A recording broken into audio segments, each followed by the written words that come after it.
दोस्तों, हमारे देश में ज़रूरत की चीज़ की कितनी कालाबाजारी हो सकती है यह सब तो हमने देख ही लिया है। चाहे वो नारियल पानी हो या ऑक्सीजन का सिलेंडर या रेमडेसिविर इंजेक्शन। जो इंजेक्शन 2,500 का 25,000 तक बिक सकता है और टोक्लीजुमेब इंजेक्शन जो 40,000 का होते हुए 1.5 लाख से 4 लाख का बिक सकता है। तो इससे आप जान सकते हैं कि हम कालाबाजारी करने में कितना शानदार तरीके से कर सकते हैं। आज मैं इस बारे में बात नहीं करने आया हूं, बल्कि आपको कोरोना की इंफॉर्मेशन देने आया हूं कि आप इससे कैसे बच सकते हैं और क्या गलतियां एक कॉमन लेमैन करता है कोरोना वायरस से ग्रसित होने पर, जिसकी वजह से उसको इन सब चीज़ों की ज़रूरतें पड़ती हैं, जैसे कि ऑक्सीजन सिलेंडर या रेमडेसिविर इंजेक्शन या फिर ऑक्सीजन वाला बेड और हॉस्पिटलाइजेशन होना। तो आज मैं कोशिश करूंगा आपको वह जानकारी दूं जिससे कि अगर गलती से भी आप कोरोना से ग्रसित हो भी जाएं तो आपको इन चीज़ों की आवश्यकता नहीं पड़े और इन सब चीज़ों की कालाबाजारी और ना बढ़ सके। दोस्तों, मेरा नाम डॉक्टर हिमांशु ग्रोवर है, मैं कंसल्टेंट फिजिशियन हूं। तो आज मैं आपको इस वीडियो में बताऊंगा कि कोरोना वायरस कैसे आपको इफेक्ट करता है। दोस्तों, मेनली यह 2 फेजेस में रहता है, एक फर्स्ट फेज और सेकंड फेज। फर्स्ट फेज होता है पहले 6 दिनों का और दूसरा फेज होता है सेकंड 6 डेज का। मोस्टली फर्स्ट 6 डेज में ये आपको ज़्यादा तंग नहीं करता। छोटे मोटे सिम्टम्स आते हैं जैसे कि बुखार आना, गले में दर्द होना, खांसी होना, हेडेक होना, डायरिया, लूज मोशन हो जाना। इस चीज़ तरह से पहले 6 दिन बीत जाते हैं और जो दूसरे 6 दिन होते हैं, जो बाद के 6 दिन यानी कि 7th day to 12th day जो होता है वह सीरियस होता है, जिसमें कि आपको ऑक्सीजन की कमी होना, आपको सांस चढ़ना, निमोनिया बन जाना, खांसी का तीव्र रूप लेना, इस तरह से वह बढ़कर आपको डेथ बेड तक ले जाता है। तो हम लोग गलती क्या करते हैं, हम लोग पहले 6 दिन तो कई बार इसको वायरल कहकर, टाइफाइड कहकर या घर पर रहकर आसपास के डॉक्टर को दिखाकर हम इसको नकारते रहते हैं और वो पहले 6 दिन निकाल देते हैं और एकदम से हम लास्ट के 6 डेज में एंटर कर जाते हैं, जिसकी वजह से हमें इन सब चीज़ों से जूझना पड़ता है। पहले तो आप इसको समय पे पहचानें, गलती मत करें कि यह वायरल है। जब पेंडेमिक चल रहा है तो लेकर के चले 95% आप भी उस पेंडेमिक के अंदर ही आपको बुखार आ रहा है। भगवान करे वह केवल वायरल ही निकले, पर अब आप अपने आप को कोरोना वायरस से ग्रसित होकर लेकर चलना चाहिए ताकि कोई गलती ना रहे।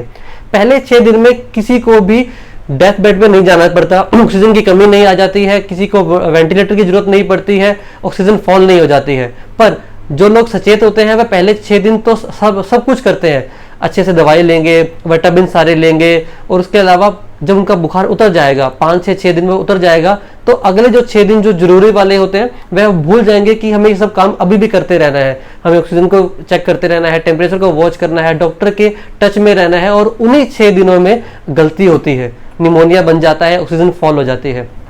व्हाट्सएप में, फेसबुक में, हर जगह, यूट्यूब में सब इससे पर ट्रीटमेंट तो फॉरवर्ड सब कर चुके हैं कि इसके लिए आपको एजिथ्रोमाइसिन लेनी है, डॉक्सीसाइक्लिन खानी है, विटामिन सी लेना है, विटामिन डी लेना है और आपको जिंक खाना चाहिए। आपको एलर्जी हो जाए तो मोंटेरेफेक्स खाना चाहिए और स्टेरॉइड लेना चाहिए। पर मेन बात क्या है कि आप सबको ये सब तो पता है कि इसमें क्या लेना चाहिए, पर कौन सी चीज़ कब लेनी है ये आपको नहीं पता। लोग पहले ही दिन स्टेरॉइड स्टार्ट कर देते हैं। उस समय वायरस रेप्लिकेटिव फेज में है, यानी कि अपने आप की तादाद को बढ़ा रहा है।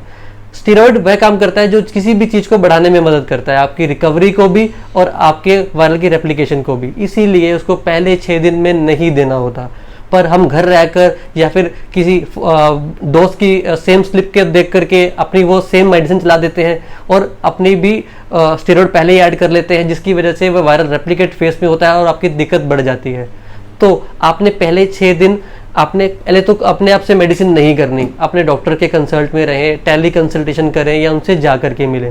पहले 6 दिन की फेज बहुत सिंपल होता है, आपको सिंपल बुखार रहेगा, सर दर्द रहेगा, डायरिया रहेगा। पर 6ठे दिन के बाद आपको कुछ जांचें, ब्लड टेस्ट की जरूरत पड़ती है, जैसे कि सीबीसी, इन्फ्लामेटरी मार्कर जैसे कि सीआरपी, इंटरल्यूकिन 6, आपका खून गाढ़ा तो नहीं हो रहा है, उसके लिए डी डाइमर, ऐसे सब टेस्ट करवाए जाते हैं। इनकी बहुत इंपॉर्टेंस होती है ताकि ये देखा जा सके कि आपका डिजीज़ किस तरह से प्रोग्रेस कर रहा है।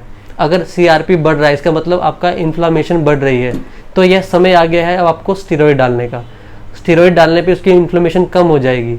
डी डाइमर अगर बढ़ रहा है या सीरम फेरेटिन बढ़ रहा है तो यानी कि आपका ब्लड गाढ़ा हो रहा है, तो इसके लिए ब्लड थिनर डाले जाएंगे। अगर यह सब काम समय पर हो जाए तो 90% लोगों को ऑक्सीजन फॉल नहीं करती, निमोनिया नहीं बढ़ता और उनको किसी भी तरह से हॉस्पिटलाइजेशन तक की जरूरत नहीं पड़ती।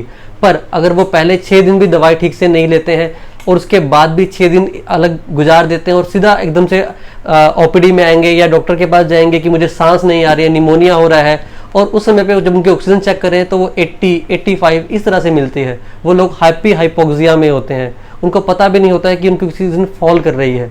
इसी को हाइपोक्सिया बोलते हैं। और ये ऐसा क्यों हुआ? क्योंकि उन्होंने समय पर वो स्टेप्स नहीं लिए थे, पहले वे सचेत नहीं थे।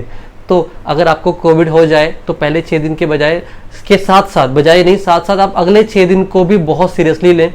अपनी SpO2 यानी कि ऑक्सीजन को समय समय पे 2 घंटे में चेक करते रहें, अपने डॉक्टर के टच में रहें। वह जैसे एडवाइस करे, आपको स्टेरॉइड एडवाइस करे, ब्लड थिनर एडवाइस करे, उसको लें।